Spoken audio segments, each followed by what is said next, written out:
What's going on, guys? Welcome to Rob's house. Today we are working on our very first C8 Z06. This is my friend Jason's car, and he dropped it off because he asked if I could install his exhaust. So he just picked this car up a few days ago, about a week ago actually, I think. And he's got an Aeroflow Dynamics exhaust system for it, sitting in a box over there. We're gonna install that today. And then he also has a second box that has a diffuser, like an add-on piece that goes kind of around the exhaust surround, where it sort of like surrounds where this kind of already sits, but it adds like fins on the bottom. It looks pretty easy. We're gonna do that at the end. But yeah, so we're gonna get started on the exhaust today, and I'll walk you guys through the process. So the first thing that we have to do is we have to remove the rear bumper. If you watch any of my other videos with my wife's C8 Stingray, it's actually the exact same procedure. You're gonna have basically some bolts along the bottom. You're gonna have the T15s along the top here, right underneath the rear trunk lid.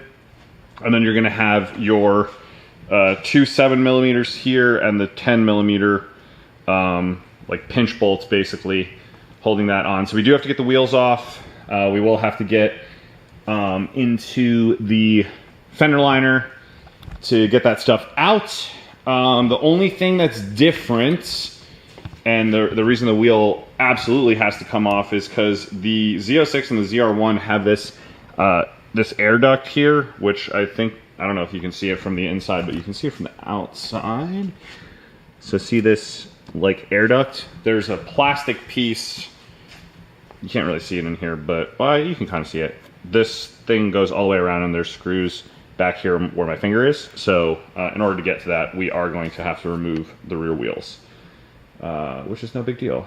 We're just going to be very careful because he has very nice carbon ceramic brakes, and we don't want to damage those. So we're going to be careful. Get the wheels off, and I'm going to start pulling the bumper, and I'll walk you guys through the exhaust install. It looks pretty much the same as the Stingray. It's just a catback, so we're going to get in through the trunk access. This is a hardtop convertible car, as you can see. So, you know, it's a little tighter than the coupes, but we'll be okay. I'm gonna get started and I'll keep you guys updated. Oh yes! The exhaust is removed. I got the driver's side, I don't know if you can see it, but the connection pipe in there. Just starting to unbox the new exhaust. We got our old exhaust over here. We're gonna have to transfer over all of our exhaust hangers and then the valve motors to the new one. Should save a lot of weight. This was pretty heavy. Yeah, hopefully this all just sort of lines up. I've not heard of this brand before, Aeroflow Dynamics. The packaging makes me suspect China, just because the way they wrap everything is kind of like that, but I could be wrong. Hopefully it all fits okay. Got some nice titanium, so should sound pretty sick. But I am going to get some lunch and then get back to it. It only took me, I mean, I'd never even done a Z06 before, but it only took me like hour and a half, 2 hours to get the exhaust off. I was being careful. I didn't want to break any, mess up the bumper when I was pulling it off, or break any tabs off anything, screw up any wiring harnesses, whatever. It's a very beautiful 2024 Z06 with not even 10,000 miles on it. So want to take good care of this for Jason. And yeah, I'll come back when I have everything kind of mocked up. All right, guys, we got Jason's exhaust mocked up here. I think I got it decently straight. Aeroflow included these tips. Jason said he wanted to use those, so I'm going to delete the factory tips out of his bumper next. I also have, I don't know how well you can see it, but they gave extension wires for the valve controllers. I only needed one of them, the one for the passenger side, but I do need to, I have it kind of draped over the transmission right now, but I gotta zip tie it back there so that it doesn't kind of flop around and end up actually sitting on the exhaust and melting. So gotta do that, but all the hangers are on. These are the extensions they provide. I only needed to use one of them, so that's not a big deal. Got a bunch of 7mm here. I'm gonna take the factory tip assembly out and check out the alignment on these new tips. Hopefully, so the only thing is I tried to align them so that they'll come straight out the bumper, but I don't know if they're gonna sit too high or too low, so I may have to make some adjustments after I mock up. I have to do a mock fit of the bumper and just kind of see, but I'm gonna take the screen out, zip tie that connector, kind of wipe my fingerprints off the exhaust and stuff, because if you don't do that, once you heat cycle it, they'll actually be kind of like burned into the titanium. So don't want there to be any permanent fingerprints on his new exhaust. So I'm gonna clean that up for him, and then we'll start putting her back together. Oh, I also have to do the valve relearn. So I will likely do that, and I'll do a first startup real quick just to make sure that the valves are working. I'm gonna do that off camera because I'm not gonna let it run that long. I don't want it to get hot because I'm still gonna have to put everything back together. Anyway, also, if you were wondering where your E68 ECM is located, it's right there. You can see on it, it says E68. This would be your ECM for this car. I don't know where the transmission controller is. I think that's under one of the fenders, I think. But I didn't take the fender liners out or anything, so you don't have to remove the bumper. All right, I'm gonna kind of dot on my I's and cross my T's, and I'll report back. Once I get it all buttoned up, we can see how it sounds. Oh, and we're gonna go for a first drive. All right, guys, we are all wrapped up over here. New exhaust is on. It looks pretty sick. These tips look way more aggressive. I got them as aligned. Notice the bumper is curved, so I got them as aligned as I could. We also have this new diffuser on there. Makes the back end look a lot more aggressive. Honestly, ties together really, really nicely. That's just an EOS diffuser. I am going to, well, I already did the valve relearn and everything. It's ready to go. So I'm gonna switch over to the Ray-Bans, and we're gonna do a POV drive, first drive, and hear how this thing sounds. Let's go. All right, guys, cold start.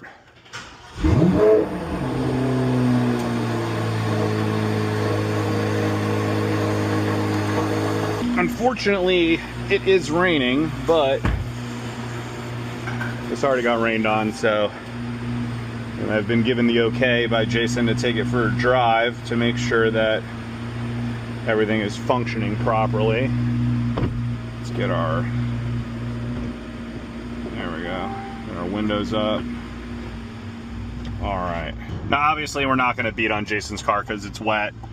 Well, first of all, it's not my car, but it's also wet.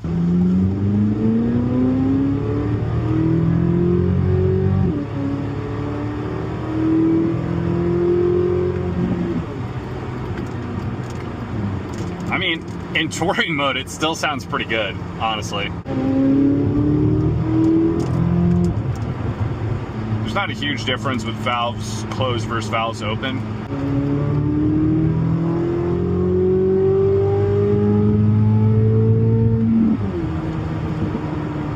It does sound good, though.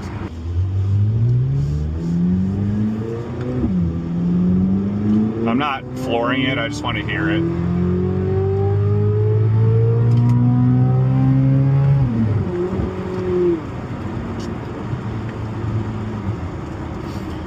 It sounds really good. The stock Z06 exhaust note in these sounds good, but I feel like doesn't get high pitch enough. This system does a good job at making it a lot more high pitch.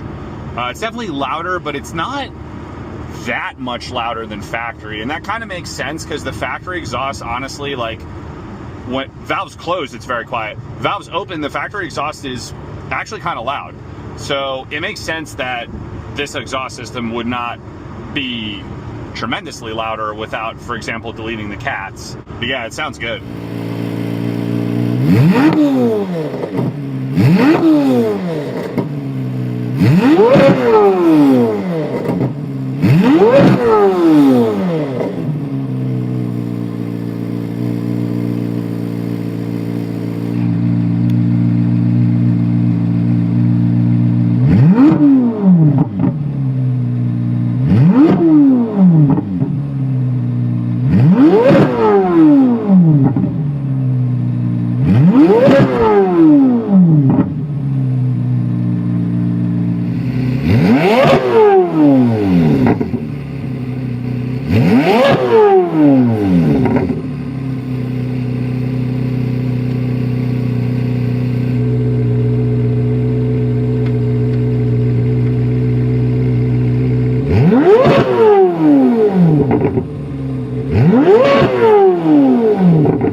Job well done, huh, guys? Yeah, car sounds amazing. There is not as big of a difference between valves closed and valve open with this aftermarket system, but it does sound really good, and it sounds a little higher pitched to me. The tips look actually awesome, especially with this diffuser. They actually weren't sticking out that far to begin with, but with the diffuser kind of sticking out, like this surround sticking out a little more, they line up like perfectly, basically. So looks pretty cool. It's parked up against my garage, but yeah, Jason's gonna come pick her up, and she's ready for him to enjoy. Yeah, overall procedure was pretty similar to the Stingray. Not really any major notable differences besides the one big difference was just the like mud flap thing, whatever you call these things. There's the 2 screws on the inside, so you have to remove the rear wheel. But with that said, it's kind of hard to get to the 7 mils and the 10 mil along the pinch bolts along the side of the bumper anyway if you don't remove the wheel. So even when I do a Stingray, I remove the wheel anyway. Procedurally, honestly, not that much different. These do take several hours because you have to not just remove the bumper, but then in this case, because they're all separate pipes, I spent literally about 2 hours just aligning the exhaust tips and making sure that not only do they have even spacing in between them, but that they're level with respect to each other, and then also level in the sense that they're sitting nicely in the middle of that exhaust opening, not too far up, not too far down. So that took a number of tries and like test fitting the bumper, and just until I got it right, basically. So that took a little bit of extra time. If you don't have something like that, if it's something more like the factory exhaust where you have all the exhaust tips in one assembly, it wouldn't be as difficult. And or if you were just reusing the factory tips, because you wouldn't have to get the inner pipes totally perfect, as long as they kind of slid into where the factory tips are, you would never notice it.